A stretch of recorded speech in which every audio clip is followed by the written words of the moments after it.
provoking it and then blame them. I will let you and my colleague who leads on these issues. Shall we? I think our microphones are working. Thank you. Thank you very much, everyone, for coming along to this Adam Smith Institute event on online safety and online speech. We're joined by an extremely high-quality panel, and myself. My name is Matthew Lesh. I'm the head of research at the ASI. I've done quite a lot of work over the last few years looking at online speech issues, upcoming government regulation, in particular the online safety bill. And we're joined by my fellow panelists, which I'll introduce in just a second as we go to introductory remarks. So I'm just going to set the scene a little bit about this issue. We're going to do some remarks from each person on the panel. I'll ask them a few questions, and then I'll come to you to ask some more questions. So the online safety bill has finally been, after many years of discussion, we have a draft bill. Notably, the government specifically published a draft and not a final version of the bill. What they're aiming to do is create a so-called duty of care on social media companies and search engines to safeguard users from both unlawful and, I quote, legal but still harmful speech, as well as also claiming to protect freedom of speech and democratically important content. Whether it's possible to square all those different claims is something I think is going to be an important issue of discussion for us here today. The government claims that this is going to make the UK the safest place in the world to use the internet. I'm sure the Saudi Arabians, Chinese and Russians are also in the stakes for the safest place to use the internet, and they also claim it's going to tackle all these important issues, something that I think everyone can agree, important issues to tackle, things like child abuse, terrorism and other unlawful content. But critics, including the Adam Smith Institute and our friends at Legal to Say, Legal to Type campaign, have raised quite substantial concerns about the government's proposals. We are quite concerned about the notion that the government will be requiring tech companies to censor legal speech. We're quite concerned about the possibility that we're going to have requirements to age verify much of the internet. That is, in order to use the full-fat adult version of something like YouTube, you might have to prove that you are of an adult age by entering your driver's license, passport, or credit card. We have quite substantial issues with the role being given to Ofcom. Ofcom will have quite substantial discretion about how they interpret quite broad duties that are being placed on companies. The way the law is structured, there's a broad duty of care that in itself is a questionable notion, the sense in which tech companies will be responsible for the impact that user-to-user shared content will have on each other. And on top of that, though, there are more specific duties related to unlawful content, which is probably the least objectionable part of the bill, but also a duty to minimise psychological harm and physical harm, even if that, particularly when it comes to psychological harm, might be legal speech. And it's really unclear about how that's going to be done in practice, whether or not it's even possible to do in practice, and more broadly speaking, the principle of whether or not the state should be requiring companies to censor what is legal speech. And then there's a whole bunch of other issues. How does this deal with journalists? What happens if you want to see this unlawful material? What are the records that are going to be in place? If you're being abused, do you want to know you're being abused, or do you want this to be censored? What is the international precedent this sets? How are other countries going to look at the UK as the UK brings in bills to do with disinformation, for example? That's often used by authoritarian regimes as a justification to censor speech. How are the companies going to do this in practice? Is the incentive going to be on the likes of Facebook or Twitter to remove content in order to not face a substantial fine? Because right now, the way the bill is effectively written, the incentive is created on tech companies to be as censorious as possible in order to avoid a quite substantial, potentially multi-billion-pound fine if they're not protecting their users properly. So to answer all these questions, excuse me, to answer all these questions and more from the audience, we have our panel today. So I'm going to start by throwing off to Camilla de Veale. She is the head of regulation at the Coalition for the Digital Economy, or Coadec. Coadec serves as the policy voice for tech startups and scale-ups, currently focused on ensuring tech regulation is pro-enterprise, as well as designed with innovators and startups in mind. Before joining Coadec, Camilla worked in public affairs and as a researcher at the House of Lords. Right, well, thank you very much. I shall only say that today you're going to hear from the brightest and best thinking about and defending our digital rights online. So I will leave really interesting contributions from them. My contribution is going to be quite prosaic since I'm from industry, but here we go. When it comes to the online safety bill, we represent thousands of businesses, and I really do mean thousands, private messaging services, chat forums, two-sided marketplaces that are going to deal with the fallout of this bill that was drafted and created with only the very biggest social media tech companies in mind. And simply put, big tech can afford the regulatory burden that startups cannot. Startups are also likely to pay disproportionately more for new processes and new technologies. So, and just to give you a flavor of this, a recent DCMS report into moderation found that startups were paying, on average, for moderation £45 per user to big tech's 25p. And one of the reasons we're very interested in this campaign is we just think it's effectively incredibly unfair to tell startups and small businesses we are effectively outsourcing what should be democratic decisions made transparently in the open to you. We face small businesses having to decide what is legal but harmful, what is a citizen journalist, what is democratically important. And then finally, the online safety bill presents a wider threat to the ecosystem. So unclear regulation, new fees, fines, the threats of criminal sanctions are very likely to make it less likely that new startups are going to enter the space. But it's also likely to mean that coders and investors are put off entering the space as well, so we're going to lose out competitively and on innovation, and it's going to make startups who are already in the space harder to access the investment and the talent that they need. And when that happens, incumbents win. It's only the incumbents who win.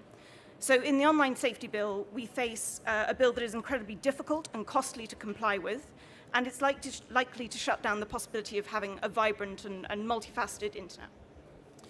Just before we move on, I'm kind of interested in just unpacking this point about the kind of varied impact on businesses of different sizes. I remember a few years ago, Mark Zuckerberg made a point along the lines of, when he was speaking to Congress, well, feel free to regulate us. We have the ability to. We have the regulatory teams. We have hundreds of thousands of moderators, we have compliance teams who can deal with the regulation. It's really the smaller companies that will struggle the most with it, just because they don't have the scale to deal with this new regulation. Effectively, it creates quite substantial barriers to entry. So sometimes big tech or big companies, speaking more broadly, can welcome regulations. And we have seen that to some extent from big tech companies are welcoming new regulations or saying, yes, please do feel free to regulate us. Do you think that's a dynamic? And the smaller companies, though, I guess, suppose don't get hurt as much in the debate. I don't know if you want to go into that. Yeah, look, it should worry us that Facebook effectively supports this bill.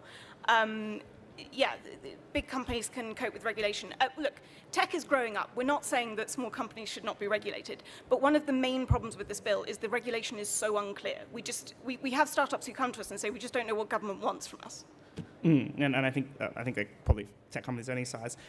Jim, moving over to you next. So Jim Killock is the Executive Director of the Open Rights Group. Since joining the ORG in 2009, he's led campaigns against 3 strikes and the Digital Economy Act, the company forum, and plans to snoop on UK users and against pervasive government internet surveillance. He's also a trustee of Free UK Gen, the volunteer project to digitalise genealogical records, and sits on the governance board of CRETAT, the UK's Research Centre for Copyright and New Business Models in the Creative Economy.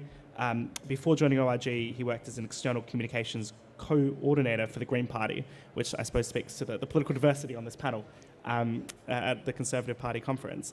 And Jim's also, along with the ASI, been doing extensive submissions on the online safety bill and been following the policy for quite a number of years. I'm interested in getting your thoughts, I suppose, more from the human rights and online freedoms perspective.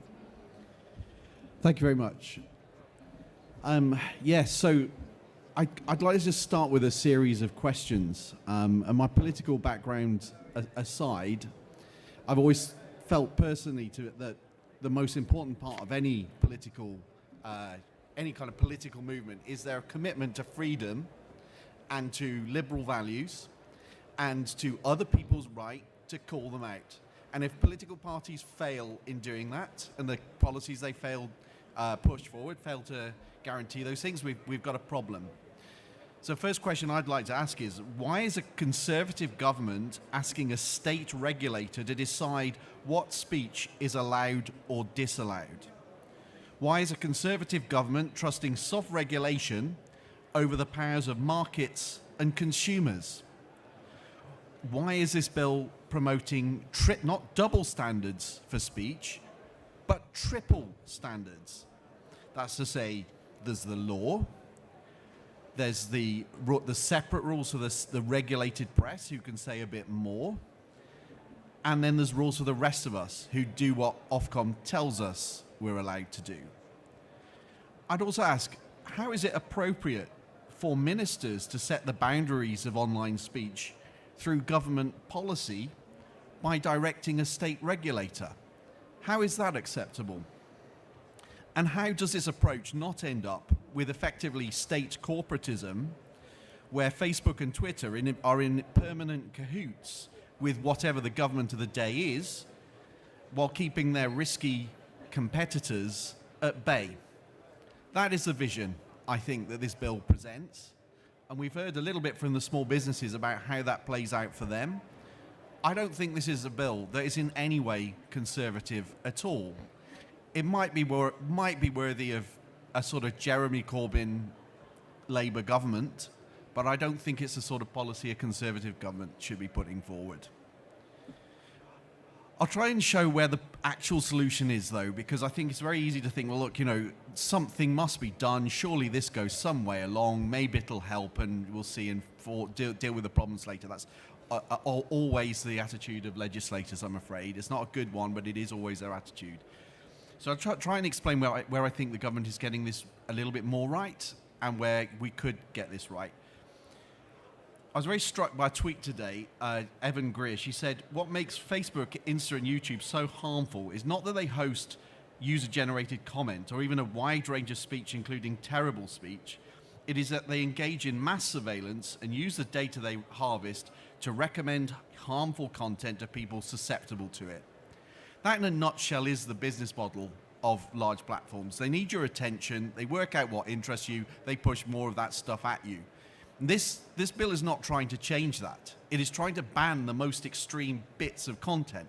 So at the absolute best, it can deal with the stuff absolutely on the margins. That's all it can do, because it is not breaking that link between attention and the advertising market and the abuse of data and harm. It's just not doing any of that. It is therefore essentially, well, I could think of a number of unpleasant phrases for it, but it is not effective as a policy. We have got two problems here. The first is abuse of data, and the second is market failure. Users are not choosing platforms that have better behavior. Competition and choice are not fully operative.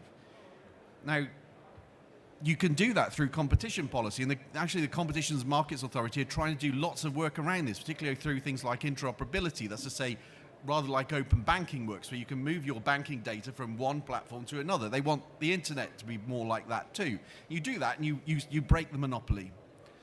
To do that, though, you have to have consumer trust, which means you have to have high data protection regulations. And unfortunately, the proposals we've just seen from DCMS go in exactly the opposite direction. That's to say, making it much easier for businesses to use and abuse data in ways that would be deeply inappropriate and undermine consumer trust. So we've got a strange policy where everyone agrees that these companies are wrong, doing bad things, and they need to be sorted out. We have the tools, that's to say data protection and competition policy, but the government's only pursuing one out of those two while doing something else, which is some kind of poultry. That's all I can say. I'm not sure, is it a dead duck? Is it a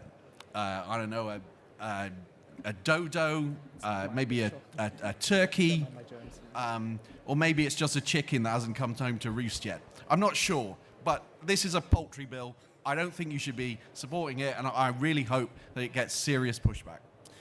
So Jim, just before we move on quickly, I'm kind of interested in unpacking that point about, so the government's getting involved because they feel like the tech companies have failed. They feel like Facebook, Twitter, Google, whatever, have not done well enough in removing content they disagree with. Now, on the one hand, you can make an argument, well, ultimately these are private companies, and the state should not be censoring legal speech. I think that's absolutely right, and that is the first argument we should make, and the first criticism of the bill is the fact that they're putting in scope what is legal speech. But with respect to things that are truly grotesque, why does the government seem to think Ofcom has the ability to do something that the tech companies have failed to do? So I think the incentive on Facebook, Twitter, Google is actually they don't want to host unlawful content. They don't want their sites to be places where terrorists share content. They don't want to be places where child exploitation material is shared. That isn't what they want.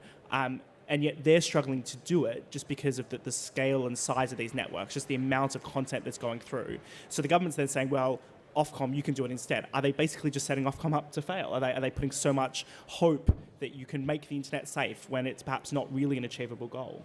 Well, I think you have to look at what the genesis of this policy is, and I think there are a lot of people who've been very upset by very particular kinds of incidents and particular sorts of content and failures in the platforms.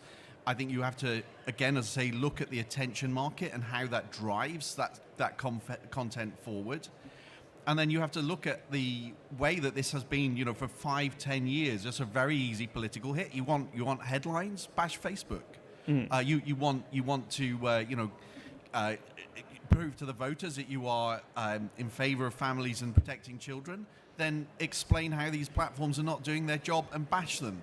Now, that's set up a political dynamic where it's impossible to resist this now. Or at least that's how it feels, right? And nobody wants to stand up and say this doesn't work. It's going forward as a result. But that doesn't make it good policy. I think ultimately the tactic is you give this job to Ofcom and it becomes their problem, and hopefully they'll sort it out. But what you see in the bill is an absence of solutions, just a procedure which is empty, with a hope that Ofcom will find these solutions. But Ofcom is famous for avoiding conflict. It doesn't get involved in in legal disputes. It does everything to avoid that. So I don't think this is going to result in a huge amount of action, probably. And if there's a saving grace of the bill, it is that it may just turn out to be a lame duck.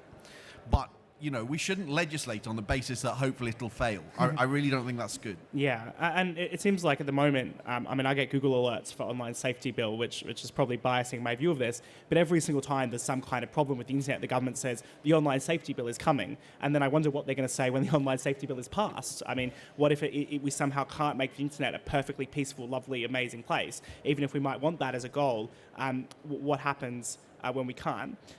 But just moving on to Lulu Fremont, who's the head of digital regulation at Tech UK. I hope we haven't been too nasty to some of your members, and I do apologise. And I appreciate you coming along today to, I suppose, answer our questions about this and the way tech companies, and you've got quite a broad mandate. Lulu does focus on the draft online safety bill and how its regulation will serve to create safer online spaces which protect children while also supporting the digital ecosystem. Prior to working at Tech UK, Lulu worked at social enterprise Parent Zone for a number of years, heading up public policy, the policy and public affairs team, working closely with technology companies, parliamentarians and schools. Her focus is on building digital resilience to help improve outcomes for children growing up in a digital world. Lulu holds an MA in human rights law from SOAS and a BA in politics from the University of Exeter. Fantastic, and can I just check you can all hear me okay? Yeah, a bit closer. Thank you so much for that really kind introduction, and it's great to be here, and a big thanks to the ASI for putting on this panel discussion. Just a little introduction to Tech UK. We are a membership body. We represent over 850 members, technology companies of different size, different purpose, different functionality. I think a lot of the comments so far have been, maybe rightly so, very critical of the bill, but I think it's important to take a step back and consider the journey that we've been on to get to where we are today and what this bill is trying to achieve. And there are some positive points, and we should acknowledge this. Starting with the Internet Safety Strategy in 2017, very simply, what's unacceptable offline should be unacceptable online, through to the Online Harms White Paper in 2019.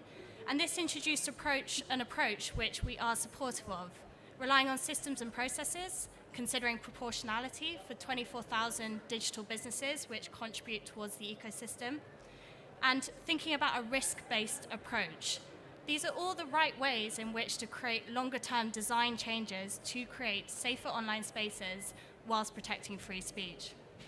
We think that the draft online safety bill, it does have the right objectives. You know, we all live in a society where we can express ourselves freely, and for the legislation to acknowledge this and acknowledge the need to balance between safety and free speech is something we should support and we should work with. Having said that, we do want to deliver a bill that actually works, and one that works for the 24,000 businesses in scope. We think the ultimate test of this regulation is going to be whether it enables quick and effective decision-making by both the regulator and the businesses that are in scope.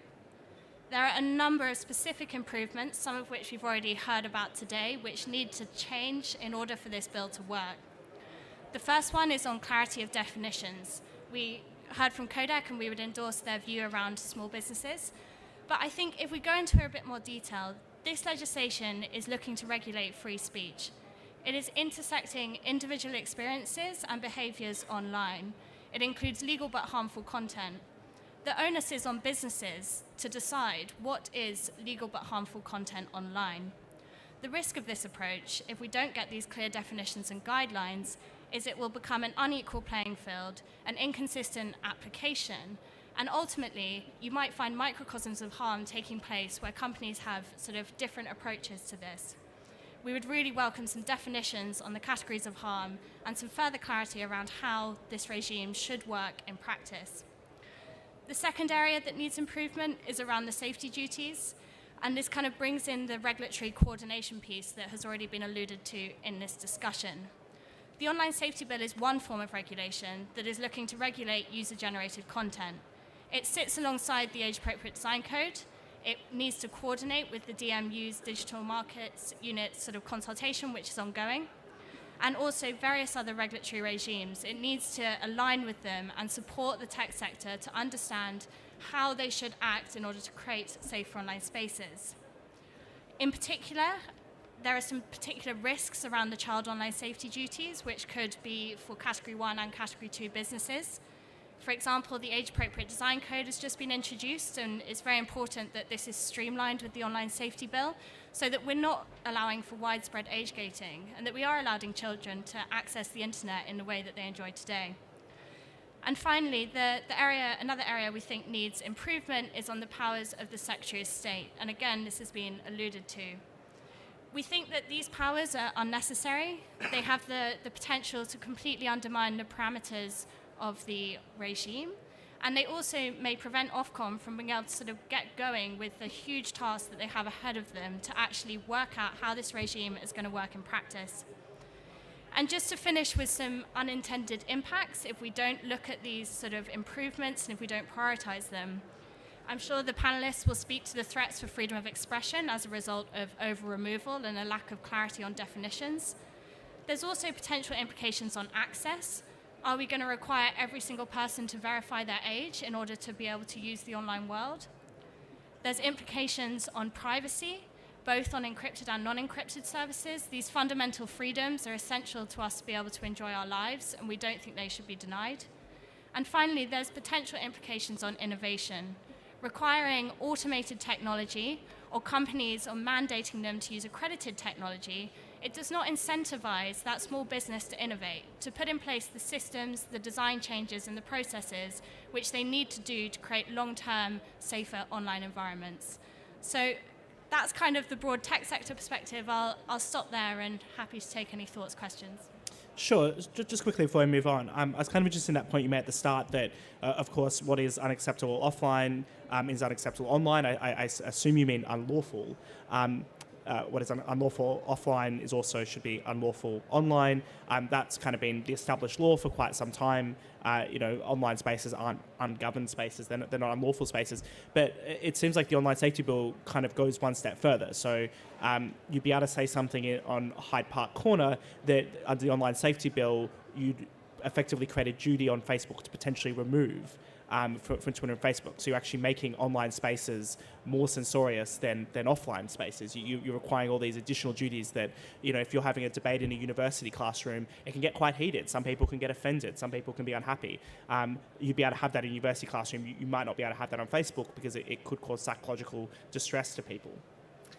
Yeah, absolutely. And I think that is one of the risks of the regime, is not having clear definitions around categories of harmful content.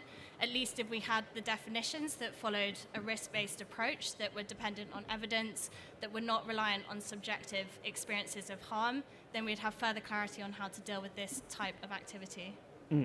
Okay, so moving on to our last kind of opening address from Baroness Claire Fox. I'm sure many in this audience are very familiar with Claire Fox. She's the director of the Academy of Ideas, which she established to create a public space where ideas can be contested without constraint.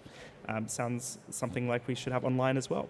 She convenes the yearly Battle of Ideas Festival and initiated the Debating Matters competition for sixth formers. She's also co-founded the residential summer school, the Academy, which aims to demonstrate university as it should be. In May 2019, she was elected an MEP for the North West England constituency of the UK in the European Parliament elections. In 2020, she was made a visiting professor in professional practice at the University of Buckingham, and she's also a member of the House of Lords since September 2020 as Baroness Fox of Buckley. Take it away.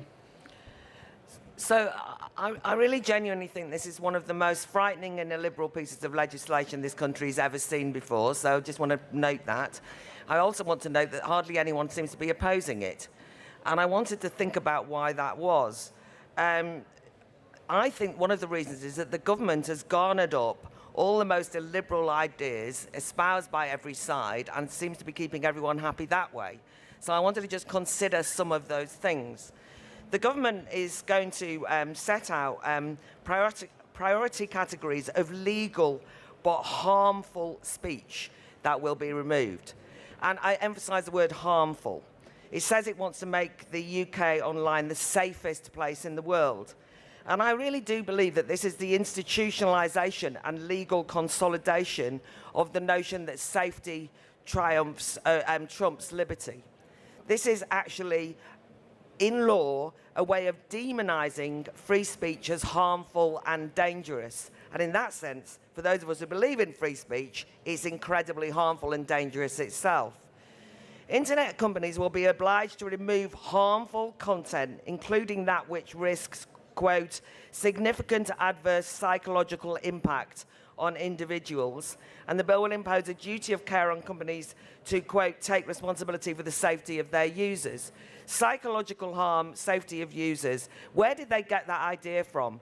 They actually got that idea from safe spaces in National Union of Students on campus. This is what's so ironic, because on campus, the activists who are closing down debate use J.S. Mill's harm principle, ever expand it to justify censorship by describing harm as harmful psychologically. That's how they deplatform and no platform conservatives of all things, right? Apart from gender critical feminists and everybody else. And the conservatives come along and think that's a good idea, we'll use it somewhere else. It's incredibly dangerous in that sense. There's also concerns amongst opposition parties, particularly, and I noticed this when I was in Brussels, about disinformation and misinformation. When I was an MEP for a very short time, I was shocked by the Labour and Lib Dem MEPs in particular, who kept standing up and saying in Brussels and in Strasbourg, the only reason that anyone voted Brexit was because they were fed a load of lies by Russian bots, memes, they were manipulated online by all this misinformation and disinformation. And I always said that that was because they lacked a trust in democracy, they lacked a trust in voters, and they were worried that the public might alight on theories that were at odds with the official narrative. And it sort of treats, it seems to me, big tech as the ministry of truth. Now, I thought that was what Labour and the Lib Dems were saying. And in fact, Labour have gone on to say, during the COVID crisis, if I can quote Jonathan Ashworth, the Shadow Health Secretary, he said, the government has a pitiful track record on taking action against online platforms that are facilitating the spread of disinformation. This is literally a matter of life and death. And anyone who's dissuaded from, for example, being vaccinated because of this is one person too many. That's what the Labour Party said. And what did the Conservative Party say was, oh, you're absolutely right. We're bringing in the online safety bill. And so actually they are now making disinformation and misinformation a subject for the big tech companies to police. Finally, why do they get away with it? I think what we can't underestimate the fact that in this bill there is an emphasis on users having control. Right? That is something they really go to town on. The government claims that the bill will, quote, empower adult users to keep themselves safe. And it also says that it will, quote, protect freedom of expression by preventing companies arbitrarily removing content. And when I have raised it in the House of Lords, it's always been said this bill is a pro-free speech bill that empowers ordinary people to stop big tech removing content.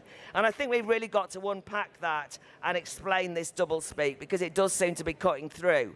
And of course, if you're somebody like me who's endlessly on the receiving end of trolls and nasty abuse on social media, it can feel appealing that you can do something about it. You can be tempted to want those people to metaphorically die and go away, right? And if big tech will help you out in doing it, but it's a coward's way out. Free speech means you have to put up with the abuse, whether you like it or not. It's only words. Anyway, for God's sake, rise up, you lot. What are you doing? Rise up. What are we doing?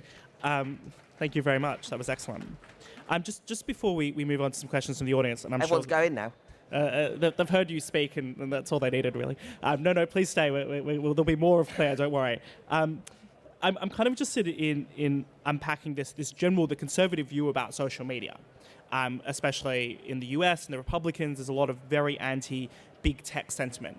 And there's calls to basically require tech companies to host speech. And the government says, and part of the bill, at least in the final version of the bill, was this duty to protect free speech. Now, ironically, of course, that duty is overwritten by the duty to protect safety. So literally in the bill, anything to protect safety is more important than protecting free speech. But the reason why the government sometimes claims that this is a pro-free speech bill are kind of building off that kind of anti-big tech narrative we've heard around Donald Trump. Donald Trump shouldn't have been removed. There's a lot of anger amongst conservatives about big tech. I guess it's clear, how do you respond to that kind of sentiment? You know, big tech should be forced to host conservative speech. They're the new public space. We should be regulating them. We should be regulating them for speech. I mean, it's the dilemma of our day. I mean, you can't force big tech to be pro-free speech. And I spend a lot of time worrying about the fact that big tech now monopolise the public square. Right? They are the public square. And it's no point saying, oh, go to an alternative space than Twitter. I mean, if you're not on Twitter or if you're not on the big platforms, then actually you're not in the public square. That is the reality. Although I'm glad to see that there are more smaller platforms emerging and trying to fill the space with different, and that's fine. But we all know that you have to be where everyone else is, right? So it's galling when I'm deboosted or when I get notices on Facebook when I've mentioned the word, I'm very pro-vaccine, but even though I'm pro-vaccine, when I mention the word vaccine, a big flashing light comes up making out that I'm some kind of lunatic, right? And all that sort of stuff.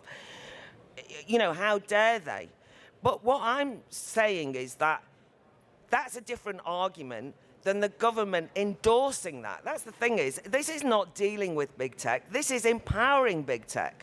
I mean, you can say, well, the government's mad with big tech. Lots of conservatives are mad with big tech. I'm not a conservative, I'm mad with big tech. We're all mad with big tech. Well, then don't give big tech a huge amount of power to police the public sphere. That's what they're doing. They are actually making big tech more powerful. And they're making Ofcom more powerful. Two of the most dangerous organizations in the world are, well, in this country, are big tech in the world and Ofcom in this country. Ofcom completely beholden to the identity politics that is so divisive and so destructive, and after all, are the enemies of gender-critical feminists. Let's be clear, right? I mean, they have been, and they have censored people, and they're the ones who are going to policing big tech and ensuring that big tech establish the truth. This is scary stuff. I mean, genuinely. This is like, and by the way, the government's so mad, right? I don't even think they know what they're doing, by the way. I don't think they understand their own legislation. It's like a Christmas tree, just hang things on it. And they don't really know what's on it because they've got the Academic Freedom Bill, which is going to be discussed at the moment, right, where they say we are on the side of academic freedom and free speech and no one will be censored on campus. However, if those same academics happen to go on Twitter, they'll be censored then by another bill we're bringing in next week. I mean, how does that work?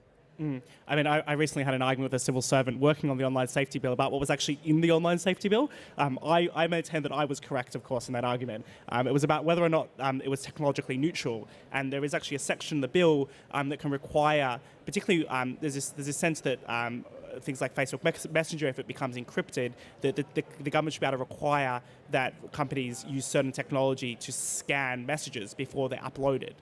In order to ensure that you're not sharing particularly exploitative child sexual material. But at the same time, as I'm sure Jim can say, that if you're pre-scanning encrypted material, it's no longer really encrypted and you're creating a huge safety risk.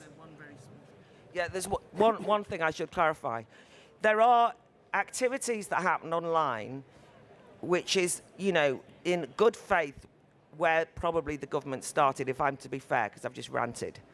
I understand that you want to work out how to deal with, for example, the dissemination of child porn, the dissemination of terrorist imagery, all of these things, right? And also things like the online harm stuff, right? I mean, the suicide and so on and so forth, and the incitement of young people. All that's a grim world there, right? And there are genuine threats by the online world that in a new era we have to learn how to deal with. So what's happened is that's what lots of people in Parliament, Commons and Lords think this bill is about.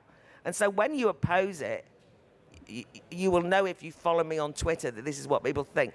If you oppose it, they say that means you're pro-child porn, that means you're pro-terrorist, that means that you don't care about women being harassed by people shouting rape and so on and so forth at them. And it's really tricky. And so what's happened is people are quiet because they don't want people to think that. So of course, legislation can be used to deal with some of the darker side of what happens online. But ironically, this bill, that's the mere, tinsel on the Christmas tree, because actually most of this stuff won't be dealt with by the bill, even if it nods towards it, and the substance of the bill is much more dangerous and not about that at all. Yeah, I think that's very important to highlight. I think this panel probably wouldn't be happening and there'd be a lot less objections to this bill if it purely focused on the most reprehensive of material. But it's worth noting that that's actually not within scope of this bill, that the perpetrators of crime are not in scope of this bill. It's only the tech companies. And the only tech companies that are in scope are social media sites and news websites. So the dark web, independent websites where most of the most reprehensible material happens, actually not even relevant to this discussion, which in itself is a problem. It's like, why are we not talking about resourcing the Home Office and resourcing the police to go after pedophiles and terrorists and whatever else and deal with the most of unlawful material. But just moving on to another point that's been made a little bit here with respect to the powers of Ofcom and the Secretary of State and how we balance that. So the way the bill works effectively is Ofcom will have the power to develop codes of practice that then effectively companies will have to follow. That code of practice will go to Parliament, only though for a short period of time, something like 40 days, and then be automatically approved. The Secretary of State, though, has a lot of power in the bill. The Secretary of State can reject or approve or send back these codes of practice that Ofcom develop, but perhaps even more importantly, the Secretary of State can set what the priorities are for Ofcom. So the Secretary of State can set in place and tell you which issues to focus on. And that seems like quite an extraordinary power the Secretary of State will have, and Ofcom for that matter as well. And I'm wondering, let's say Nadine Dorries she's perfectly a supporter of free speech. Are the Conservatives, though, potentially setting up a trap where they're creating this legislation that they might be comfortable in practicing, but let's say a future Labor government would come to power, which was less supportive of free speech, could use this framework in quite a censorious way? Is that a danger? I know I'm kind of leading question here, but is that a danger that we're also thinking about? I don't know if you want to come in, Camilla, on that, or Jim, it might be a human rights issue for you. Well, look, a couple of things here. Firstly, we started off as we were saying, with this being about what's lawful lawful, what's illegal online, offline should be legal. Yeah. Illegal. Yeah, illegal is illegal, right? That's where it started. Now it's kind of, well, it's illegal or it might be legal, but we don't like it. Unless you're the press, well, in that case, you can say it, except if you're not or something. You know, it's kind of, it's a mess. In terms of the duty of care, again, we started off with this sort of very difficult, problematic idea that you could judge things on the basis of risk, and you could say that, you know, in the same way as somebody's got scaffolding, you know, you should make sure this speech doesn't endanger anybody and that you eliminate risks. I mean, it's difficult. But you know, if you had that, right, if it was a duty of care, you would see, here's the evidence, here's where it leads to the harm. This is how it's dealt with. We don't see that. We say the minister says it's difficult and therefore you will deal with it. So the evidence required is whatever's in the mind of the minister. That is not evidence.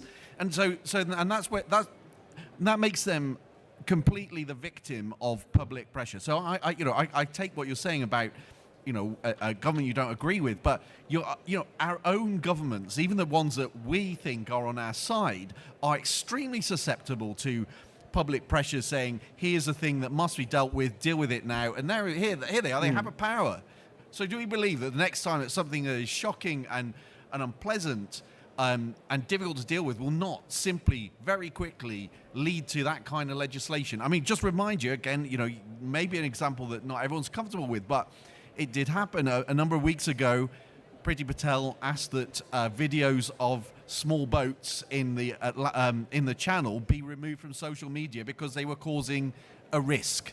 Now, that is not, to my mind, the kind of risk this bill is designed to deal with. Perhaps but I a can't political risk to the Tories more than anything else.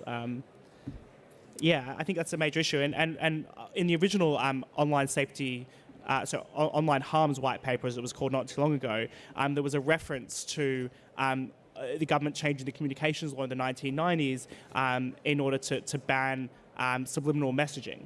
I don't know whether anyone remembers this, but this was effectively a moral panic. This claim that if you show somebody one frame in a movie, it can change their minds. It turns out there's no evidence for that whatsoever. It was just a moral panic. But the government legislated in response to that moral panic, and then in the online harms white paper celebrated the fact that they'd legislated in response to that moral panic. So I think that probably raises some red flags. There's also just a quick chip in. Don't forget the subjective nature of the psychological harm stuff as well, because what they're also saying, this is where they're being populist, is you decide what's harmful and we'll go along with it. Well, that is the basis on which every free speech attack has happened at university campuses, because what people say is, I am going to be triggered by hearing Priti Patel speak. I am going to have PTSD if I happen to listen to Dominic Raab, or if I have to do a lecture that I don't like the sound of the content of, and everyone goes, oh, we don't know what to do because we've handed the power to them. And this is why even the bit that looks like it's populist and giving power to ordinary people is actually really dangerous, because that's the basis on which so much censorship occurs now. And that's what government ministers have said to me is, well, we're letting the users decide. It's an abdication of responsibility, even when they say, we won't decide, you decide. That's, as I say, that's actually going to be more censorious because there'll be competitive offence taking and so on and so forth. Just want to bring the kind of industry perspective back into this. I'm interested into how companies are thinking about, let's say the current legislation is put into law, how they're going to deal with it. Maybe if you want to go from kind of a smaller company, the Coadec perspective, what kind of things are they talking about doing? What are the kind of processes that might end up happening in practice if there's such kind of sweeping and broad duties on companies? Sorry, it's very simple. They're thinking about shutting down innovation and age-gating the entire internet so that they don't have to worry about duties towards children. And that's, so explain what age-gating is for those who might be new to this debate.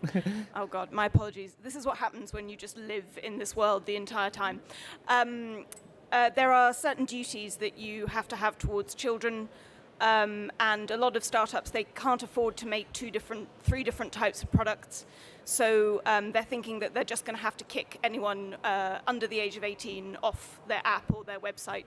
So that might be requiring a passport or some other detail that means that they could verify who you are, which also has massive safety implications. Yeah, it's effectively requiring everyone to identify themselves to use the internet. I don't know if you want to comment on that point. What do you think is the response of your members to this bill? Yeah, I think the kind of greatest challenge that we're facing is a lack of detail. There is no detail of how this regime is going to work in practice. And going back to the point about the powers of the Secretary of State, a lot is resting on the Secretary of State to make decisions about thresholds between categories of companies so that businesses can understand, am I category 1, am I category 2? How do I move between categories? Is that a possibility? What if I have multiple services? Are they category 1, are they category 2? Similarly, on the sort of codes of practice, this is also pending Secretary of State input. And I think from our perspective, we feel that there is such little detail in this bill and regime about how it will work in practice that companies are just sort of struggling to understand what this means and what they can start to do. That is obviously like sort of coupled with a real intention that we want this to work. And I think that is where we're coming from. We want this to work. We want the bill to create safer online spaces and to protect free speech. We agree with the intentions, but no one is answering the how question of, what are the steps that need to be taken and who is going to be deciding what and with which timelines. I think we might move to some questions from the audience. I think we have a microphone going around. I think we might go to the closest to this gentleman at the back here. Dominic Connor, Conservative Science and Technology Forum. One thing I'd just like to bracket this with is we did a thing a few years ago where we discovered there were more MPs whose name was Dave than had any background in science and technology. So if you're going to expect a good policy on this, yeah, that's not going to happen. Second thing is that I kind of reject the idea that you're taking the town square away from people. What you're doing is moving people into the black alleys. It is entirely trivial. It's A-level project level to create a point-to-point communication system that simply cannot be decrypted. I've tried explaining this to a variety of politicians, and they just think that it's hard as opposed to completely impossible. So if this bill were to succeed in what it perceives as its aims, we will have what we had in the 1960s. And I appreciate I'm the oldest person in the room again, but we had pirate radio stations. Because the legitimate media, the BBC, I mean literally just the BBC, who censored as well as very conservative with a small c content, actually big C content, people went to the pirate radio stations, which pushed agendas which were horrific at that time, which included drugs and free love, the things now that people regard as unacceptable. So if this bill... Not at the ASI, don't worry. If the bill succeeds in its own terms, it may push up the big tech, but only in the short term. People will move to small tech. We were doing messages on the internet long before Facebook existed. Might also take this another second question from this gentleman at the front in the yellow, and then we'll come back to the panel. Hi, my name is Paul Darhill. I'm here in a personal capacity, but I do work for a software business. So this is very, very scary. So I work for it's a tech startup that's about 70 people based out of the US. So I'm interested in, I think, is it Lulu? Just this idea of category, and this is the relationship that I think a lot of people in this room probably don't understand, that a business like Facebook is actually an amalgamation of lots of other technical sort of jigsaw pieces that create the website that often you see in front of you. So third parties like our company will provide a piece of kit that makes the kind of the website happen, right?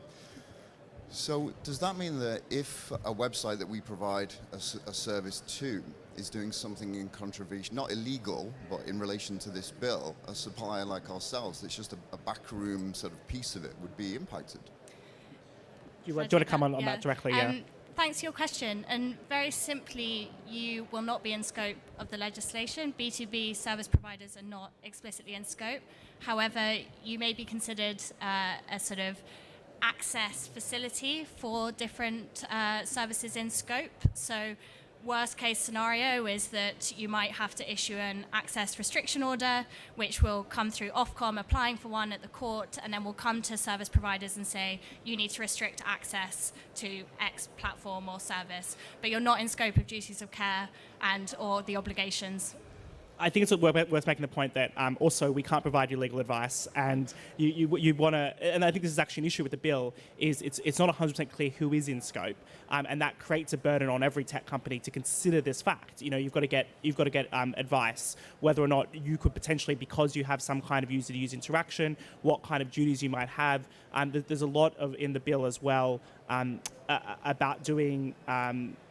Like assessing your risks of a company of any size, even before you start a business in the UK, a tech business in the UK, under the way the bill's written, arguably you'll have to do an assessment of risks that could come on your platform that you're trying to create. Well, and even if you conclude from that assessment that you're not in scope, that is still a regulatory burden. It's still a bit of red tape being added on top. I just want to come back though to Dominic's point about people moving into back channels. I don't know whether you want to come in clear here about the point that when you try to censor speech, it goes underground. You can't censor bad ideas, can you?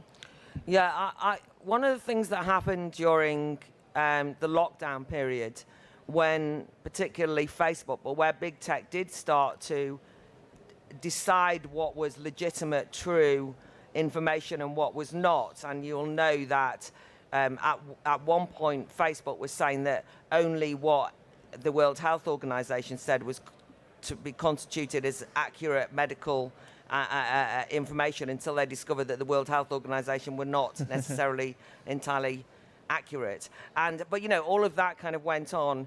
But whereas it seemed when you had the kind of the crank anti-vaxxer movement, which does exist, and the QAnon crowd disseminating a load of rubbish about where the virus came from, or it didn't come, and all the rest of it, right?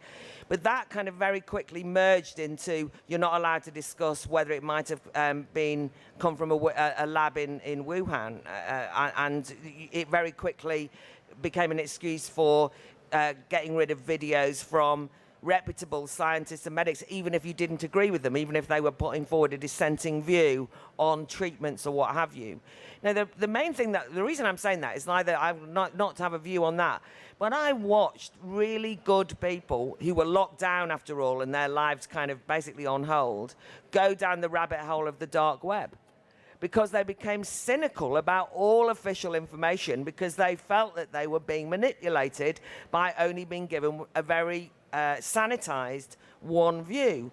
They then disappear onto the dark web, and quite a lot of good people have emerged as absolute fruitcakes as a consequence. I mean, they've kind of disappeared from view. And I mean, practically daily, I must get sent on Facebook, 15, 20 different videos, one more mad than the other, which they've got from somewhere, And in a way, when you try and counter it, they'll say, well, this is the information you're not allowed to see.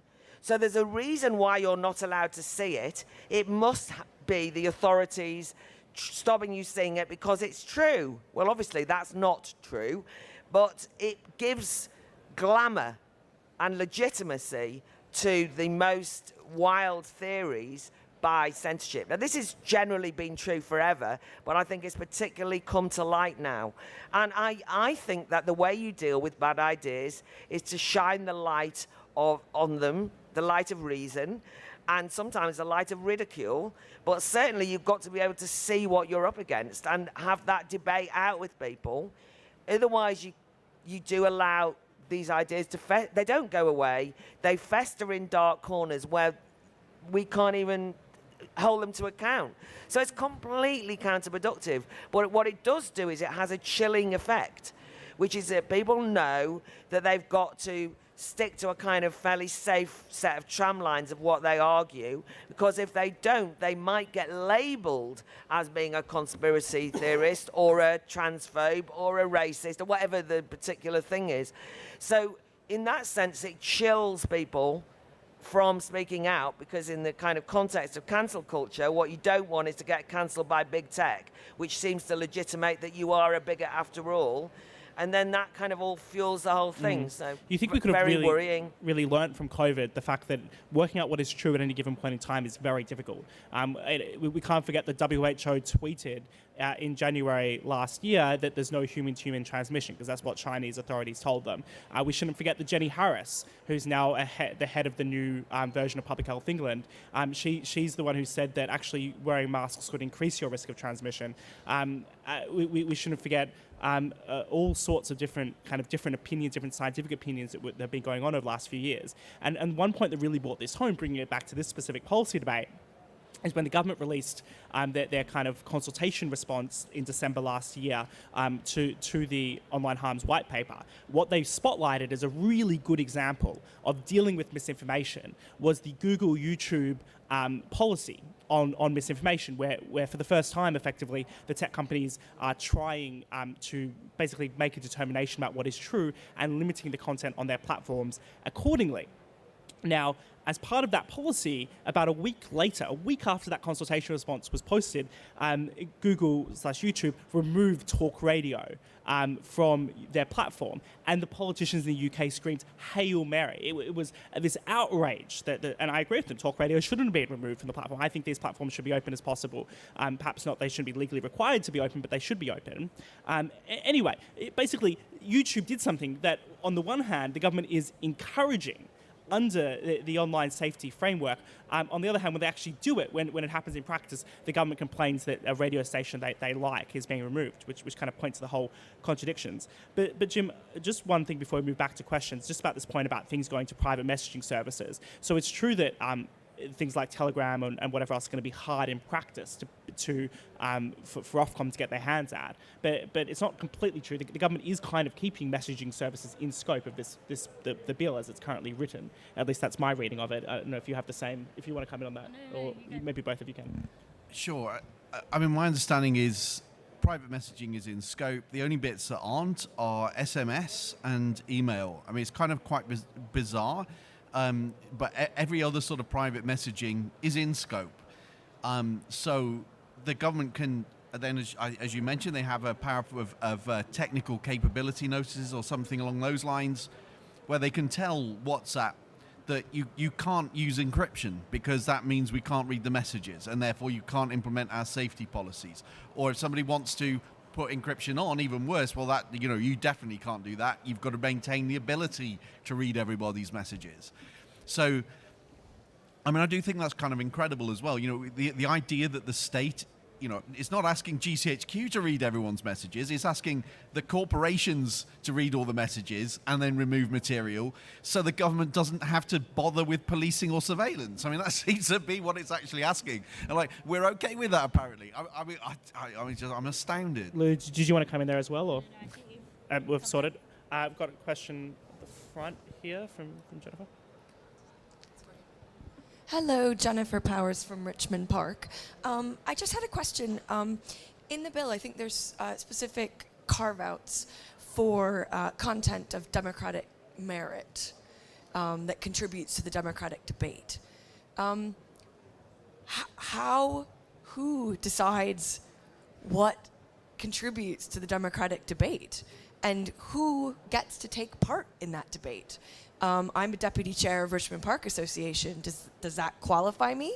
Does that mean my neighbor, who might also have a view on a local planning application, isn't permitted to have that debate publicly, but I might be able to? If I'm a council candidate, like I am in May, maybe not, but once I'm elected, I can? Or is it just for MPs and lords? I think this is a mysterious and quite pernicious development, where we are not created equal under the law, and I'm concerned about where this is going to end up. So just any comments, any wisdom, if anyone knows the answer to that, I would appreciate it. Thank you both. Might take a few more questions while we're at it. Thank you. Matthew Paul, I'm, amongst other things, a barrister practicing partly in media law. I totally agree with everything Claire has had to say about this. Looking through the bill, the bits of it that aren't mystifying are terrifying. And I think that the problem isn't so much areas of speech which the Secretary of State, through secondary legislation, designates as being harmful in themselves, because whilst we still have judicial review, we can challenge them, and whilst we still have Article 10, we can apply that to them. The bigger problem is under Section 46, where harmful material is described as anything which the provider has any reason to think there is a material risk that it is capable of increasing the likelihood of somebody harming themselves. And so the amount of stuff you could pack in under that definition is absolutely enormous. And it gives tech companies absolutely free rein to apply that test to any piece of online speech, and you have absolutely no legal recourse against that because you're dealing with a private company rather than taking on the state. The only other thing I would say is there seems to be an acceptance amongst the panel that legislation in this field is necessary. I would question that. I think that encouraging the tech companies just through democratic participation and pressure on the companies themselves from their users is a better way of achieving these ends than bringing in legislation which massively increases state power over the internet and, in my view, having looked through it, doesn't seriously address any of the harms that we're talking about anyway. Okay, so I think we might come to the panel at that point.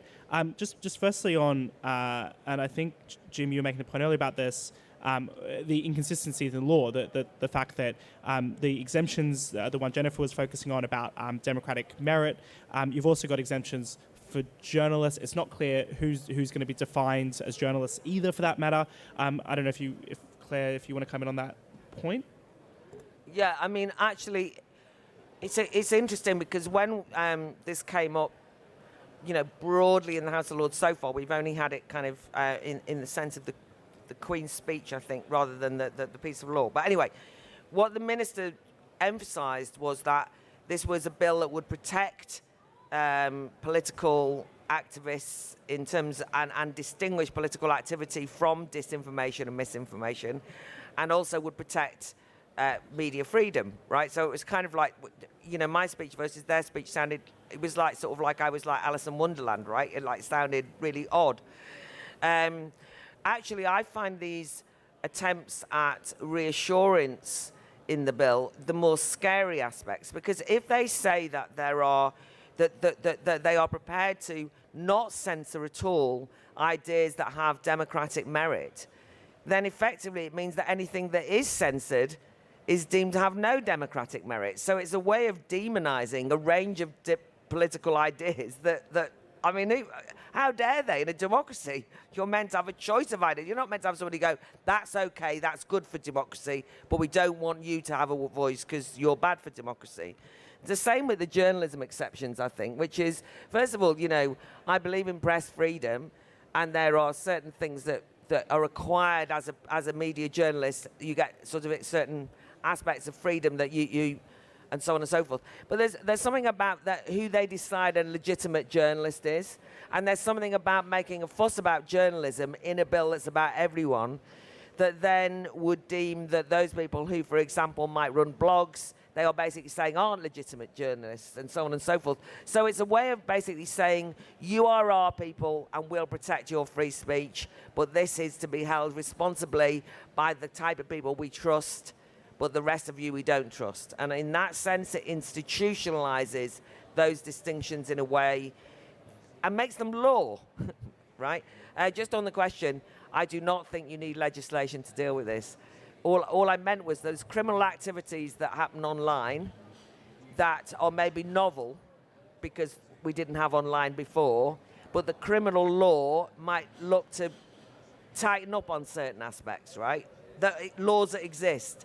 I definitely do not think that we should have a separate piece of legislation on this myself. Perhaps an example of a law that could be updated would be it's illegal to encourage someone to commit suicide, but it is technically legal to encourage someone towards self-harm, and you could theoretically make it unlawful to encourage self-harm, for example, although that then raises other issues, as Jim will remind me on the side here, that usually someone who's encouraging self-harm is also unhealthy themselves.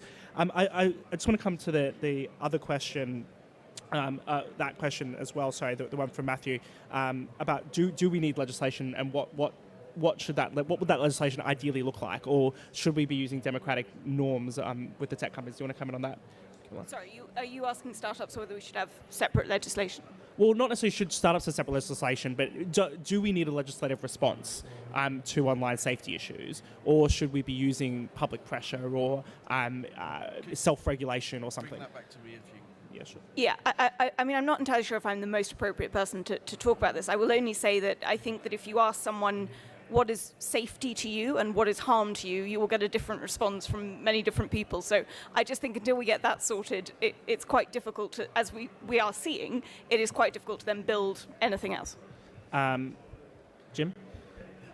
I mean, I said at the top what I think is the right approach, and I think the right approach is strong competition law that breaks the monopoly power, that allows customers to start making choices so the market directs the companies in the direction of products they trust, combined with strong data protection, which stops the abuse of personal data so that a lot of these harms never rise to the surface at all.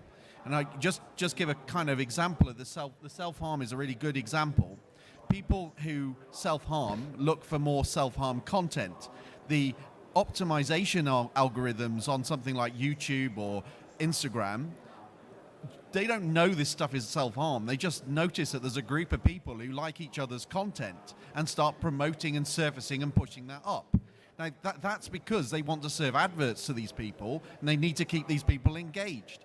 So the result of these algorithms is somebody who's vulnerable to self-harm gets to see a lot of self-harm content because that answers the market need, or the company's market need, of pushing adverts at them. And you can't break that through online harms legislation. You can only break that circle by saying to people, use other platforms. And you can only do that through competition and data protection, which says you can't profile people like that anyway, or if they opt out of it or whatever. But you have to do it through the data legislation and the competition legislation and make the market functional. Right? This shouldn't be too difficult for Conservatives to understand. I trust you people to understand this and to push it forward. What I'm astounded by is that the government is saying, well, the market's so broke we can't fix it. Let's get Ofcom to do it. I mean, no. Lily, do you want to come to that question, just because I think you were probably the biggest advocate for saying something does need to be done. What does that something look like, and does it need to be legislation, or can there be a kind of self-regulatory approach or democratic participation approach? Yeah, thank you. I think just a starting point, what is really coming out of everyone's comments is the need for regulatory coordination. We're talking about existing criminal law, which could be built on to encompass some of the illegal activity, which is putting inside the online safety bill. I think when it comes to the legal but harmful content, I think that there's a sort of myriad of activities which companies are already doing to combat this type of activity. They are already putting in place systems and processes, already providing user reporting mechanisms, and that combined with supporting individuals to navigate the online world in a safe and secure way is really where our focus should be. This is about individual behavior, it is about individual experiences, and for the legal but harmful activity, we do need to think about media literacy, digital skills, digital citizenship, and what is the responsibility of the individual to say something harmful to another. So I think there's a sort of combination of existing activity going on which could be built on. Whether regulation is going to support that or not is something that is a bit of a question mark. But then for the illegal activity, maybe we need to revisit criminal law and think about how we can actually sort of ensure that that is encompassing what the online safety bill is trying to do. Should we go back to questions? I think there was one over here. That's you, sir, yes. Thank you very much. Claire, you told us all to rise up against this bill, which is it's a very legitimate thing to say, but just throwing that back at you slightly, how do you see the parliamentary journey of this bill, and is there going to be any significant opposition to it? Should we do another question while we're at the audience? There was another one.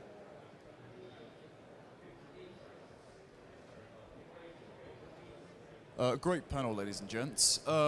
So there seems to be a consensus on the panel, at least, that what is illegal offline should be illegal. Can you speak up a bit? My bad. There we go. Fantastic. It seems to be a consensus on the panel of what is illegal offline should be illegal online, and to varying degrees of whether or not that should be legislated. However, and correct me if I'm wrong here, because I may be thick, there seems to be an imbalance already in that there are some things which are illegal to say online that are not illegal to say offline under Section 127 of the Communications Act. And currently that means that some of the things are ungovernable and unworkable, and this seems to be the root of things like the non-crime hate records that people are scarlet-lettered, tarred and feathered with. Is it not more important, with the fact that, as has already been mentioned, Ofcom keeps expanding its list of things and it can't be trusted to govern that, is it not more important to repeal that framework first, which has been seen as ungovernable and ideologically motivated, rather than build on it with more laws, because you can't actually define it with, no matter the details, as has been said, that can't be objectively done. So is Section 127 not more important to address first than adding more on top of the framework already? I'm just going to answer that quickly from an ASI perspective, because we have looked into this previously in another paper we did with Preston Bryan. He did a paper on a Free Speech Act for the UK, where he did suggest exactly that the existing communications law was quite problematic. Unfortunately, the Law Reform Commission, and this is a whole other issue, is going in another direction with respect to updating communications law in the UK. So they've just actually recently completed a review, and their recommendations are in some respects more problematic than the existing law, in our view. Because the existing communications law kind of outlaws certain content and certain obscene content in online spaces. Talking about kind of bring Claire's theme back, what they are trying to do with the new communications law is actually outlaw, in a similar way, the online safety bill, some subjective perceptions of certain things. So it'll be basically about the way the viewer or the reader of content sees the content, rather than about the nature of the content itself. So yes, I completely agree with you, Connor. The existing law does need to be reformed. Unfortunately, the government's reforming it in a worse direction. I don't know if you want to comment on that point, Claire. Also about the parliamentary process point as well. Yeah, so on the Parliament point, I mean, God, I'm so new, I barely know what I'm doing, so I'm about to get this wrong. But what I would say is probably that the Lords have a disproportionate influence at the moment because the Commons has got a large Conservative majority, so things tend to go through the Commons, end up in the Lords, and from the legislation that I've followed through, there's a lot more amendments that can be adopted, or the government are prepared to accept amendments because they want to get the bill through. So there's more room to adapt bills in the Lords than there has been in the past, as I understand it. Of course, I consider that to be completely anti-democratic and terrible, and that's why we should abolish the Lords, but there we go. While it's still there, I'm there. But the problem is that on the online safety legislation, the amendments are likely to be more draconian, not less, right? So, it would be wrong to say that there's no. I can think of people. I can think of people in the Lords who I hope will be opposed to this bill, and there might be some kickback on, and there might be some amendments. But the overall philosophical tenor of this bill is to be supportive. And somebody made the point that no matter what happens, so what happens is almost any question in the Lords, somebody would say, we've got an online safety bill coming up, right? So, I mean, almost it seems unrelated, but they just say it all the time. So there's a lot riding on it, and the Labour Party, the Lib Dems, and the crossbenchers seem to be more enthusiastic about getting this bill into legislation and say it's too soft. So make of that what you will. But there will be some Liberal in the Liberal Democratic Party left. There's some Liberal thinkers in the Labour Party and some Liberal thinkers in the Tory backbenchers. So there'll be a bit of a row. My view is that the only thing that will make the government see sense on this bill is if there's a popular understanding of what it's about and there's a reaction against it, because they do like their polling. And if they think that people think that this is ridiculous, they might row back rather than clever shenanigans in Parliament. It's probably worth noting that this is a bill, or at least a piece of policy that really derives from the Theresa May years. It was never a Boris Johnson policy. And in fact, even the original Green Paper came from the David Cameron years. So I know, but they've been enthusiastic about it. I mean, I thought that too. And then I thought maybe they'll say, oh, this is a bit of a hangover from a previous regime. We'll row back on it. Absolutely not. They're pushing it. So no excuses, sorry. Camilla, I don't know if you want to come in. You do a lot of parliamentary engagement from Coadec, whether or not you have any thoughts about, I don't know whether we haven't really discussed, there's a joint committee going on, there's another committee of a DCMS subcommittee, there seems to be a lot of parliamentary process. What are you hearing and seeing? We're keeping a list of everything that MPs and Lords say they want to add to the bill, and it's very long.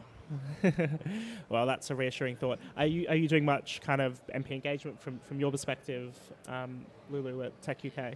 Yeah, absolutely. I guess the focus now is really the PLS committee. Obviously, they've received the PLS, for those who aren't playing along at home. Pre-legislative scrutiny committee recently set up, which is now tasked with consolidating probably hundreds of responses from stakeholders and scrutinizing the legislation to then form it into a piece of primary legislation that will go before Parliament. So our focus is really on thinking about what are the key things that this committee needs to focus on, and that being the points which I've mentioned around clarity, around definitions, and around really sort of putting in place the fundamental parts of this regime so businesses can understand how it's going to work. So just going back, I suppose, to Connor's question, Jim, I don't know if you want to come in on that point about the existing communications law. Have you been looking at the Law Reform Commission's recommendations for updated communications law? What needs to be done in that respect from an open rights group perspective? Yeah, so it's a little while since I looked at this.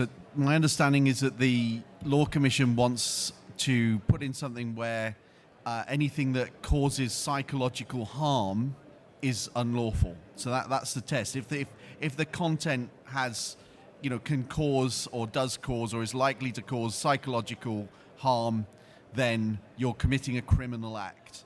Now, I mean, that's pretty astounding, really. But that is their proposal is to replace Section 127, which is about grossly offensive content, which has been used by police and courts for a wide variety of ills, because it's a bit of a catch-all. If you can't prove that it's some other kind of harm, you can certainly say it's grossly offensive, because I am grossly offended. So it's a kind of very easy thing to push. The psychological harm thing they like because it's broad, it doesn't kind of have any particular thing in mind. Lots of new problems will arise and fit into this, so it seems great. But of course, anything that's broad with a kind of generalized test is likely to cause just as many problems as the ones it solves. So I don't think it's a well thought out thing. We had some other ideas about trying to regularize online sort of offline laws to match the current ones around sort of behavioral things that people do, harassment and this sort of thing. There are things you can do. There are improvements that can be made, but they need to be targeted, and trying to find these kind of solutions that, one thing will legislate one thing, whether it's a duty of care or Section 127 replacement on psychological harm, which will solve all the problems. We'll never have to legislate again. It's a really bad idea. And for those getting confused, so we've mainly been talking about the online safety bill, which puts duties onto tech companies. This is the actual criminal law, which with respect to what you can say and you can do online as an individual. It gets very complicated in this space. Any more questions from the audience? We have time for a couple more before some closing statements. Any more thoughts or feelings? Any anger anyone wants to express? Anyone in support of the online safety bill? Just kind of staying quiet there. Anyone thinks we're terrible people? No? Okay. Well, why don't we go to some closing statements? We'll go maybe just this way across it, and then we can wrap up. And there's some drinks at the back for everyone to have a drink after all this discussion. I think my only closing statement would be, at the moment, this bill does not work, and I'm not entirely sure how people can comply with it or how it can function as a piece of legislation, and that is a terrible indictment. I think that free speech in this country is in serious trouble, and this bill is is really going to make it even more difficult. As I say, it will bring into the framework of the law the pathologizing of speech, and that's why that interesting exchange on psychology and psychological harm. It pathologizes speech. It associates speech with creating harm. And it means that an invaluable part of the public square is now going to become policed by a range of different organisations that do not have a free speech remit. You know, Ofcom, big tech, and the government with a big stick threatening if they don't do it. So that's really bad. I've said all that before, but what I'm really trying to say is it's a much bigger issue than this bill, but this bill could be used to expose what the bigger issue is. And I do think genuinely that the Conservative Party probably don't see themselves as big censors. But if they pass this bill, they will get the reputation of having passed a piece of legislation that will fundamentally alter the relationship between individuals and their freedom to speak, with the state hovering over them, and it will be incredibly dangerous. And I might as well take this opportunity of saying that we've got the Academy of Ideas. We have a big festival, the Battle of Ideas, and it's next weekend. Church House, come along, blah, blah, and to pick up a leaflet. But I'm actually saying that because I think we need to have more face-to-face, real-life public squares created. Because I do think that one of the problems is we become too dependent on social media for exchanging ideas. That's got nothing. It's not me trying to censor it. It's just that I really wish people would get out more and debate. And I genuinely think that because politicians think that the only public square that exists is online, they see all that toxic stuff and think it needs cleaning up, only go with the views of people who are on Twitter, and don't understand that there's a world beyond social media. And I think one of the things that we could usefully do is to create offline a campaign that opposes this censorious online safety bill. That's what my advice is. And you could start by coming to the Battle of Ideas Festival next week at Church House. Take a look. My colleagues in the Academy of Ideas are fit to kill me that I'm here speaking at fringe meetings. So I promised them that wherever I go, I do a quick advert. So that's it. Well, get angry, get talking. Lulu. Yeah, so I think what my sort of closing remarks would be is that the online safety bill is not going to solve all ills. It is not going to do that, but it does have the potential for businesses to start putting in place and sort of building on existing systems and processes which lead to long-lasting design change, which creates safer online spaces. The principles of proportionality, focusing on systems and processes, are absolutely essential for this to work, and let's work with it to make sure that it achieves its objectives and delivers on the outcomes. Jim? I can't be that optimistic, but it'd be good if it could be reformed into shape. I think it's resting on some really fundamentally unsound principles, though. Particularly the duty of care, the evidence thresholds. How does any of this work? So what I do think, though, is that we do have to kind of get at the trap we're falling into in this debate is that people think we're defending Facebook and Twitter, and that we're stopping them from dealing with all these problems. We don't want that. We're therefore, as Claire said, defending the indefensible. That's not what this is about. We need sane policies, but mostly government has to grow up. I mean, I have been in this a while now, and I've seen government maybe 4 or 5 times legislate in areas like this, and it's just died. It's got through Parliament. It's got through EU Parliament. It gets onto legislative statutes. People have to implement this stuff. And what happens? It dies a death. It goes away. Now, I'm not saying that's exactly what's going to happen, but it will. If this goes through, it will go wrong, right? In some way, it will end up a wrong thing. Whether it's dystopia or dysfunction, I can't say right now. But it'll be one of these, right? And that is just such a bad idea when we're trying to get hold of a way to deal with the digital world. We need to have things that work. Right, you're conservatives. We elect conservatives because you do stuff that works. So please tell your government to have legislation that's got a chance of success, because this is not it. Well, thank you very much, my excellent panelists, and thank you very much for attending this Adam Smith Institute Fringe event. Please do keep paying attention to the ASI. We're going to be saying more and publishing more on this very important topic and on free speech and on online freedoms. Our next panel in this room is 1 hour away. We're talking about better builds. So we're looking at how to win the popular fight for planning and housing reforms with Ben Everett MP, who's the chair of the APPG for Housing, Adam Martin from Priced Out, Alex Crawley from Shared Voice, and Samu, who's from the University of Oxford and Policy Exchange. Please do join, and in the meantime, if you need a drink, there's some at the back. Thank you very much, everyone.